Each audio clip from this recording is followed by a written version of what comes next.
श्री सद्गुरुदेव भगवान जी के इस पावन दरबार में सद्गुरुदेव भगवान जी को दंडवत प्रणाम निवेदित करते हुए मंच पर विराजमान श्री स्वामी जी महाराज को नमन करते हुए आप सभी भक्तजनों का अभिनंदन करते हुए सभी भक्तजनों को नमन करते हुए गुरु महाराज जी के चरणों में विनती है कि ये गुरुदेव आप हमें अपनी सेवा में लगाए रखें। हमारे लिए यह बहुत ही उत्साह का विषय है कि आज इस आश्रम प्रांगण में सद्गुरु महाराज जी की छवि तो पहले से ही विराजमान थी। उन्हीं ने प्रेरणा देके श्री स्वामी जी महाराज को अपना प्रतिनिधि बना के श्री परम ज्ञानेश्वर महादेव जी की एक नई स्थापना करवाई। भक्त प्रवर हनुमान जी की स्थापना करवाई और हनुमान जी से तो हमारा एक बहुत ही प्रेम सा संबंध है, क्योंकि हमारे श्री परम गुरु भगवान जी को श्री नगरी निवासी भगवान जी हनुमान कहा करते थे। तो सेवक धर्म का सबसे बड़ा जब उदाहरण दिया जाता है तो हनुमान जी महाराज की उपमा दी जाती है कि वे कितने बड़े सेवक श्री राम प्रभु के कितने अनन्य रहे हैं।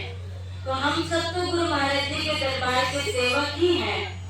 तो इसीलिए अपनी सेवकाई को संभालने के लिए भी आज हमारे आश्रम में सारे देवी देवता आके पहले भी उपस्थित थे और अब एक भव्य रूप में उपस्थित हैं, जिन्हें देखकर यही प्रार्थना करनी चाहिए कि प्रभु हमारे बंदगी में कहीं दाग न लगने पाए। कहते हैं कि अपनी बंदगी के बाद तू अपनी बंदगी पे नाज न कर, कहीं तेरी ये बंदगी बेकार न चली जाए। सेवा करना बहुत अच्छा है, पर सेवा के बाद हनुमान जी यही सिखाते हैं। वो रामचरितमानस में हम देखते हैं कि कितना बड़ा बड़ा कार्य उन्होंने किया है और बार बार श्री राम प्रभु उनको बढ़ाई देते हैं और वो बार बार नतमस्तक होते हैं कि प्रभु शरीर तो मेरा है पर करवा आप रहे हैं।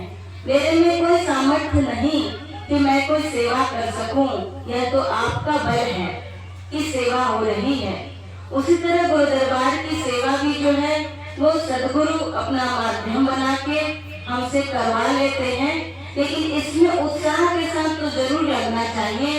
जैसे श्री स्वामी जी महाराज अक्सर उसका उदाहरण देते हैं कि जब पुल बन रहा था तो सारे बानर लोग जो थे बड़े बड़े पत्थरों को उठाकर उस नदी के ऊपर डाल रहे थे।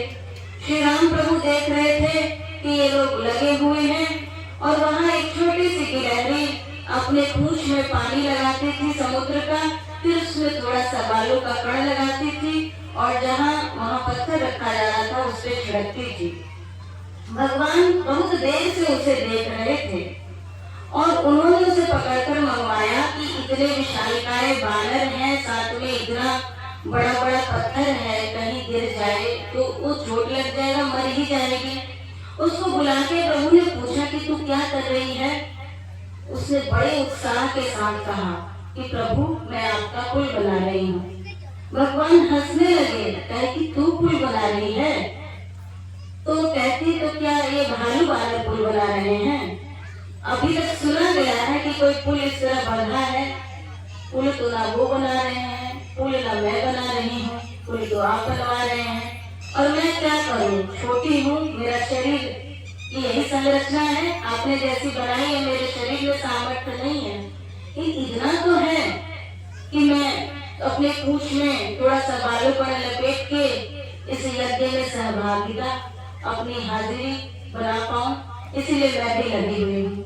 भगवान बहुत खुश हुए कि सेवा का मर्म इस गिलहरी ने समझ लिया कि सेवा कार्य विशेष नहीं है, सेवा भावना है। और जितना सामर्थ्य भगवान ने दिया है उसमें ठगी नहीं करे, क्योंकि भगवान की आंख बहुत गजब है। जो कैमरा कहीं हम जाते हैं किसी बिल्डिंग में लिखा जाता है कि कृपया आप सावधान रहें, कैमरा यहाँ लगा हुआ है और कैमरे की आप निगरानी में हैं, तो व्यक्ति जो अपना बॉडी लैंग्वेज चेंज कर देता है कि मुझे नोटिस किया जा रहा है, देखा जा रहा है। भगवान का कैमरा कितना बड़ा है, हम कुछ भी कर रहे हैं, कहीं भी कर रहे हैं, हमें लगता है कि कोई नहीं देख रहा है। उनका रील खत्म होता ही नहीं और उसमें रिकॉर्ड होते चला जा रहा है। इसलिए सावधान होके गुरु महाराज जी के दरबार के सिलसिला में हम बैठ जाते हैं, उनके गुरु दरबार में आके अपनी हाजिरी दे जाते हैं। यही बड़े भाग्य की बात है कि आपने हमें बुला लिया और आपने अपने चरणों में बैठा लिया, कुछ सुना लिया और प्रेरणा देके कुछ सुन लिया। सुनाने की हमारी औकात नहीं, हम क्या सुनाएंगे। देख के हैरानी होती है सिर्फ कि प्रभु हम तो कहीं के नहीं हैं और आपने हमें ऐसे बैठा दिया है मूर्ति जैसा कि लगता है कि एकदम उत्साह नहीं था। आने के पहले दिमाग में बात भी नहीं थी कि पूजा पाठ भी हो जाएगा, कुछ कर भी लेंगे। यही मन में दृढ़ आस्था रखनी है कि हमारे अंदर अहंकार नहीं आने पाए और बार बार हमारे अंदर ये रहे कि प्रभु मैं करता नहीं हूँ, आप करवा लेते हैं।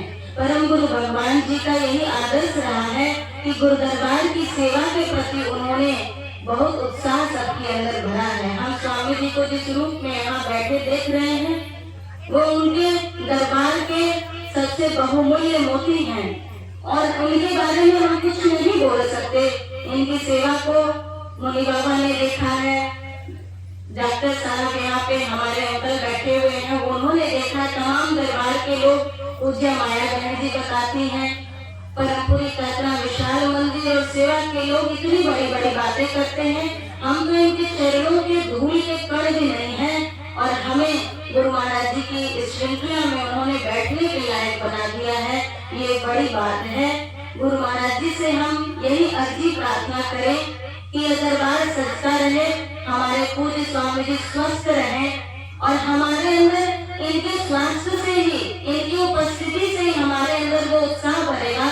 क्योंकि हम किसी संत से नहीं जुड़ते, हम जब स्वामी जी से जुड़ते हैं तो हम गुरु महाराज जी से जुड़ते हैं और उनका ध्येय भी यही है, वो अपने से जुड़ना भी नहीं चाहते। उनसे जुड़ते हैं तो हम सारी गुरु परंपरा से जुड़ते हैं, सारे देवी देवताओं से जुड़ते हैं। क्योंकि जब सारे देवी देवता, सारी कायनात खुश होती है तब कहीं जाके गुरु का दरबार मिलता है और जब गुरु खुश हो जाते हैं तो गोविंद स्वतः दर्शन दे देते हैं। उसमें देर नहीं लगती, जब तक हम गुरु को नहीं राजी कर लेंगे। कहते हैं रब राजी तो सब राजी, गुरु राजी तो सब राजी।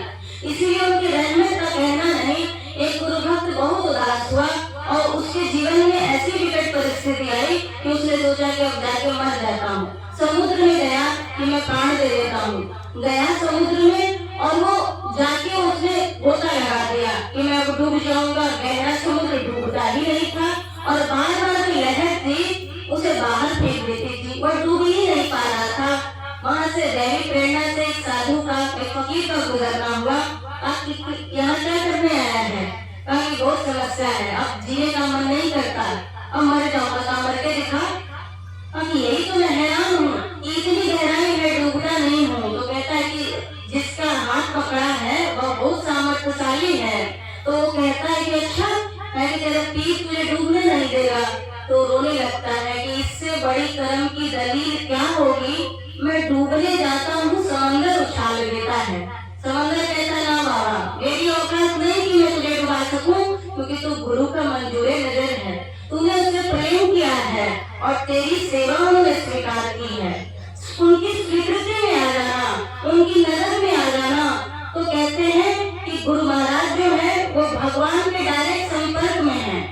एक बार छोटा सा प्रसंग है, स्वामी विवेकानंद जी जब ठाकुर श्री रामकृष्ण परमहंस महाराज जी के पास गए तो उनके घर में काफी गरीबी थी। तो उन्हें लगा कि मैं जाके नौकरी मांगू, माता से, ठाकुर से पैरवी करता हूँ, मेरी तो सुनेंगी नहीं। और थोड़े बहुत इंटेलेक्चुअल थे, पढ़े लिखे, ऐसे बस देवी दुर्गा में जल्दी विश्वास नहीं करते थे, लेकिन ठाकुर से उनका प्रेम हो गया था।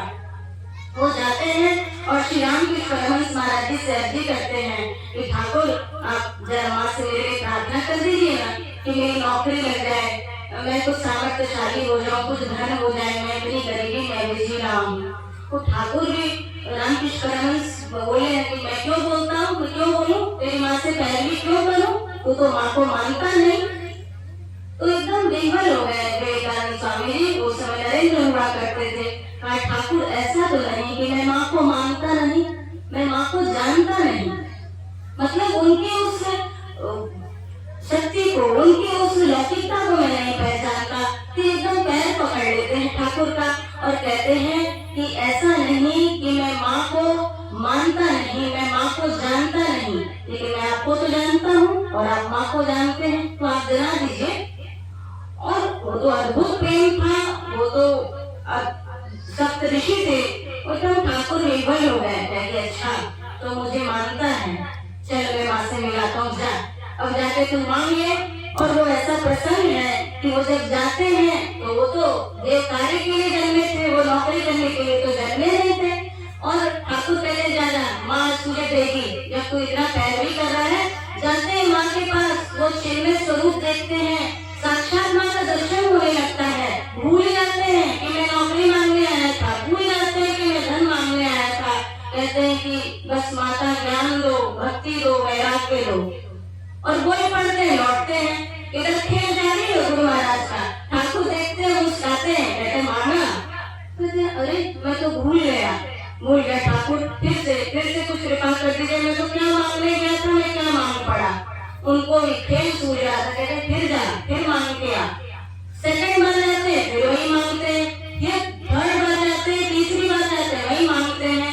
तब हाथ पकड़ते हैं ठाकुर का, तू जन्मा ही नहीं नौकरी करने के लिए, तू मेरे लिए जन्मा है, तू भक्ति के लिए जन्मा, तू ज्ञान के लिए जन्मा, तू वैराग्य के लिए जन्मा।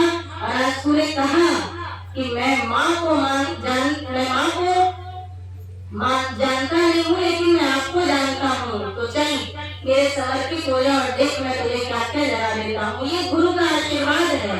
उस दैवी कृपा से हम तब तक परिचित नहीं हो सकते जबकि इस दैवी महापुरुष को गुरु महाराज जी ने या भगवान ने हमारे जीवन में दिया है।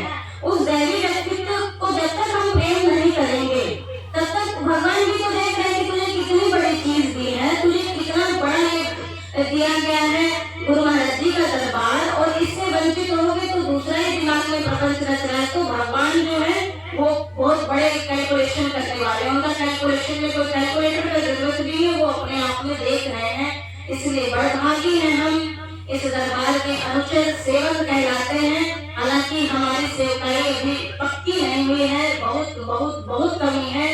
हमारी कमी को पाटते हुए, हमारी कमियों को के ऊपर पर्दा डालते हुए गुरु महाराज हमें रोशन जमीन बनाना चाहते हैं। हमारे जीवन में उत्साह भर के हमें उस दैवी शक्ति से परिचय कराना चाहते हैं। बस गुरुदेव प्रभु से हम यही प्रार्थना करें, विनती करें कि प्रभु आपके दरबार में हाजिरी रखती रहे, हमारी सेवकाई स्वीकार होती रहे, और हमारे को आपने जो सामर्थ्य दिया है उस हिसाब से ही सही हम आपके यहाँ आते रहें, अपना प्रेम निवेदित करते रहें, और हमारे अंदर जो कुटिलता है उसका आप नाश कर दे, हमारे मन के रावण का नाश करके हमारे अंदर रामत्व की स्थापना करें। बोले जाए गुरुदेव